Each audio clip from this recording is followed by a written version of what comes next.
সংসদীয় আসন পুনর্বহালের দাবিতে জেলায় জেলায় চলছে বিক্ষোভ। বৃষ্টি উপেক্ষা করে সড়কে অবস্থান নেন বিক্ষুব্ধরা। রোববার সকাল থেকে শুরু হয়েছে পাবনার বেড়া উপজেলায় হরতাল। এ সময় মিছিল নিয়ে স্লোগান দেন হরতাল পালনকারীরা। গাছের গুঁড়ি ফেলে সড়ক আটকে দেন। পাবনা ১-এর সংসদীয় আসন পুনর্বহালের দাবিতে হরতাল ঘোষণা দেওয়া হয়। সন্ধ্যা ৬টা পর্যন্ত চলবে এই হরতাল। এদিকে সড়ক অবরোধ করে রাখায় ভোগান্তি বেড়েছে জনসাধারণের। হরতাল সমর্থকরা বলেন, সম্পূর্ণ অন্যায়ভাবে পাবনা ১ আসনকে ভাগ করা হয়েছে।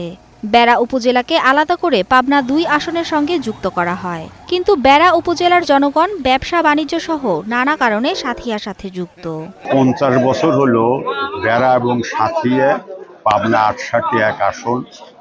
আমরা এখানে এমপি আরম্ভ করে আমাদের এই দুটো ইউনিট, যেরকম ধরেন এই মুড়ো সাথিয়া আর এই মুড়ো বেড়া, আমাদের অবস্থানটাই এখন হঠাৎ আমরা মনে করতেছি একটা দলের সুপারিশে কি যেভাবে হয় তাদের ইয়েতে এই ঘটনাটা ঘটাইছে। আমাদের এক দফা আন্দোলন হচ্ছে, পাবনা ১ ৮টি পাবনা ১ বহল করতে হবে। এই দাবি না পূরণ হওয়া পর্যন্ত লাগাতার আন্দোলন চলবে। যদি কোনো অনাকাঙ্ক্ষিত ঘটনা ঘটার সুযোগ নেই, তারপরেও যদি ঘটে আমরা এটা নিবারণ করার জন্য চেষ্টা করব।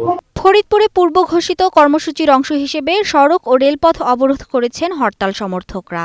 ভাঙ্গা উপজেলায় আসন বিন্যাসকে কেন্দ্র করে রোববার সকাল থেকে ষষ্ঠ দিনের মতো মহাসড়ক ও রেলপথে অবরোধ কর্মসূচি পালন করেন। ট্রেন আটকে রেল লাইনে বিক্ষোভ করেন।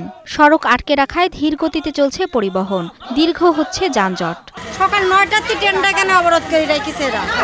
এখন এই যে রাত্রি অন্ধকারে আমার কাছে অনেক মাল সামানা রয়েছে, আমি এখন কি করব? সঙ্গে পুরুষ লোক নেই, আমি কিভাবে যাব? ঢাকায় যাবো চিকিৎসা করার জন্য, এখানে আন্দোলনকারী আন্দোলন গাড়ি আটকে দিয়ে আমাদের কোনো যাওয়ার কোনো জানের নিরাপত্তা নেই, খাওয়া দাওয়ার কোনো ব্যবস্থা। ৬ ঘন্টা আমরা এখানে বসে রয়েছি। অহরহ যে এলাকার লোকজনের ভিতরে ঢুকছে, আমরা কে যাত্রী কে এখানকার স্থানীয় লোক আমরা তো জানি না। আমার মাল সামানার যে কিটা নিরাপত্তা দেবে? আমাদের পারে আমরা দূরের লোক, আমার পারে যদি হুটহাট করে একটা যদি আক্রমণ করে আমার যদি সব লুটাই নেয়।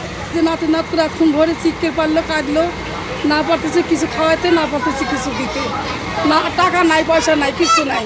হিসাব করে আনছিলাম, টিকিট কাটছি, এই পর্যন্ত। বিক্ষোভ হয়েছে বাগেরহাটেও। সকালে বৃষ্টি উপেক্ষা করে জেলা প্রশাসকের কার্যালয়ের প্রধান ফটকে অবস্থান নেন জেলাবাসী। পরে মিছিল নিয়ে জেলা নির্বাচন কর্মকর্তার কার্যালয়ের সামনে যান। বন্ধ করে দেন প্রধান ফটক। জেলায় সংসদীয় আসন ৪টি বহালের দাবিতে নানা স্লোগান দিতে থাকেন তারা। পরে জেলা প্রশাসকের কার্যালয়ের প্রধান ফটক ঘেরাও করেন মিছিলকারীরা। Mithila Anjum, star news.